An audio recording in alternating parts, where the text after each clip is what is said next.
The world during the early 20th century was victim to militarism, imperialism, nationalism, and alliances. The spark that set off the war was the assassination of Archduke Ferdinand, the heir to the Austrian throne. The assassination led to Austria-Hungary declaring war on Serbia, which led to a conflict in Europe based on alliances. After Austria-Hungary declared war on Serbia, Russia came to the aid of its smaller ally Serbia. Then Germany, an ally of Austria-Hungary, enacted its Schlieffen Plan. The Schlieffen Plan involved attacking France through Belgium because the French-German borders were too well defended. Going through Belgium forced Britain, an ally, to join the war.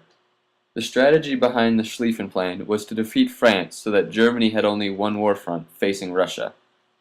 Their plan transformed into a stalemate on both war fronts because of trench warfare. After all the countries had taken sides, the two opposing forces were the Triple Entente, also known as the Allies, and the Central Powers. The Allies were made up of France, Britain, and Russia. They would later be joined by Italy, who had originally been part of the Central Powers, and the US in 1917 after Russia had dropped out. The Central Powers were made up of Germany, Austria-Hungary, and the Ottoman Empire. The main style of fighting during World War I was called trench warfare. Trench warfare involved digging miles of zigzagging trenches along the front lines, then stationing troops inside them. The area in between the front lines was known as no man's land. Waves of troops called bum rushes were sent out into no man's land.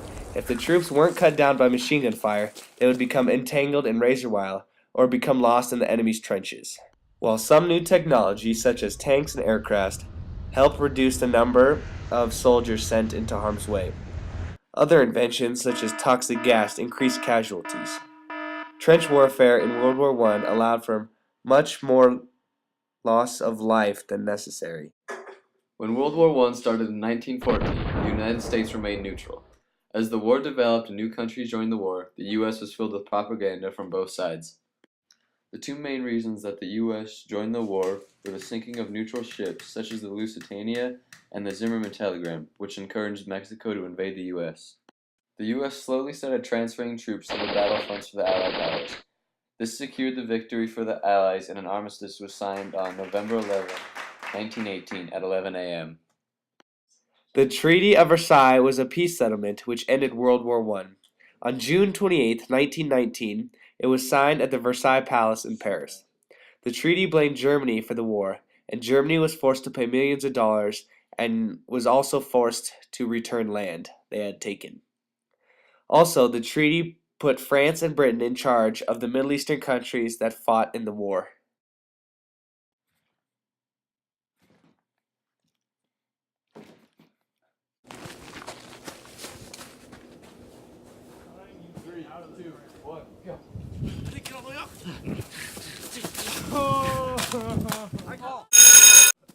Oh, that hurt. Okay. What'd you do? I laid the gun down and it fell over me on my head. It fell out your face. Oh. I couldn't see that on camera. Oh.